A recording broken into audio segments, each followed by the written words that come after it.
Hi everyone, I am Ananya Manoj Kumar and I am here to take you on my journey of designing my dream home as I take inferences from the book Poetics of Space by Gaston Bachelard as a part of the studio Decoding Poetics of Space. Bachelard says that every house is first a geometrical object of planes and right angles. But how such rectilinearity welcomes human complexity, idiosyncrasy, and the house adapts to its inhabitants. Here, by capturing the very essence of my intimate space, I try to express the countless nuances that make it a home. Objects and elements of the household play an important role in making a home. They are like a profound wellspring to draw daydreams and intimacy from. Bachelard says, a wardrobe is filled with the mute tumult of memories, and it is through these memories that we associate a home. A happy household is like a flourishing nest, but according to Bachelard, man can do anything but build a bird's nest. He says that no man could make a house better suited to himself and his children than our feathered friends built for themselves.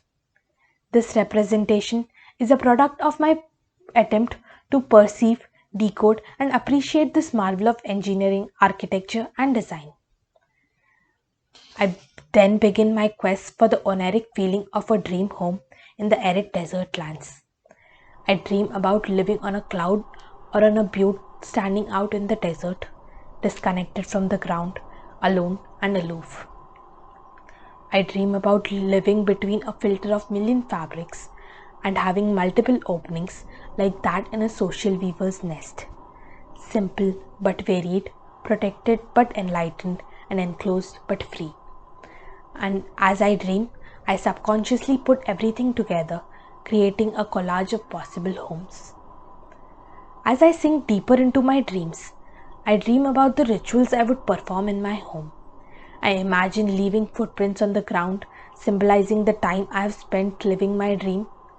Before dawn, I dream about watering the clouds around me and unveiling the sun.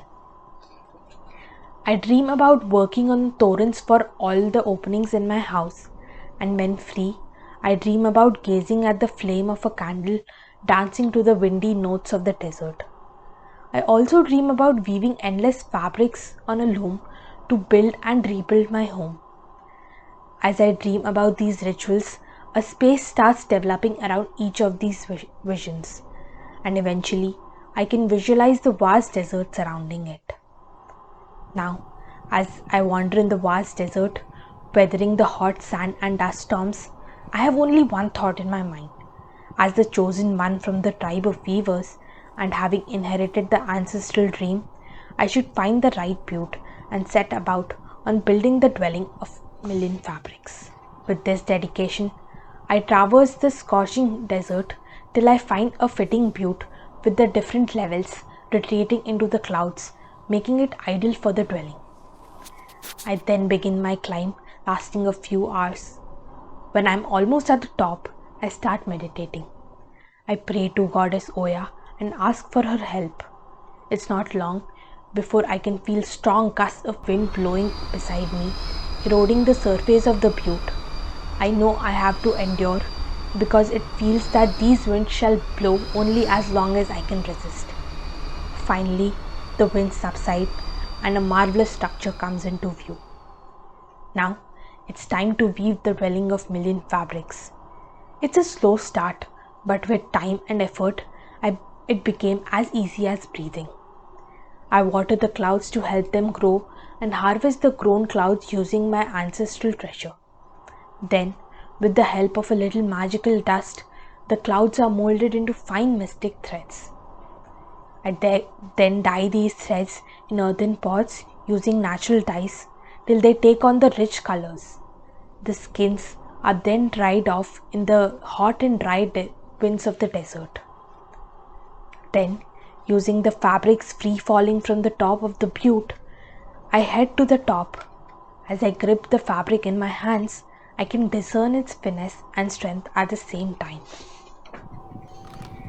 This is where all the magic happens. Here at the summit, I turn the fine threads into boundless fabrics that fall all around me into the vast desert and form my dwelling. I set up the wrapped threads into the loom and load the shuttle with a spindle and start weaving on the magnificent loom. With each thread I add to the fabric, I find myself more and more focused, and eventually it's just me and the loom in the entire cosmos. Once enough fabric is woven, I gather and release it onto the desert.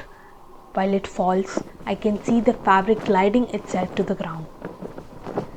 Once in a while, I descend from the skies, wanting to enjoy a different view. When closer to the ground, I look up to the pronounced fabrics fluttering in the desert winds like an exquisite realm detached from its civilization. After finishing my job, spent but content, I look out into the horizon through these fabrics dancing in the wind as sunlight filters through them.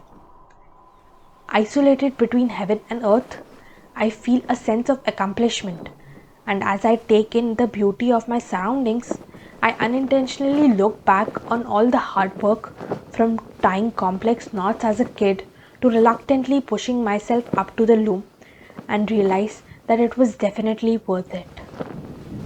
Holding on to this proud feeling, I lean back onto the fabric and close my eyes. With closed eyes, the sound of the dancing fabrics and the warm feeling of filtered sunlight feels even more rewarding. And as I sit back in the transcendental dwelling that stands in the mystical and infinite desert, I realize the significance of such a dwelling, which is to protect a dreamer. Hence, I sit back and daydream at peace in this dwelling of a million fabrics.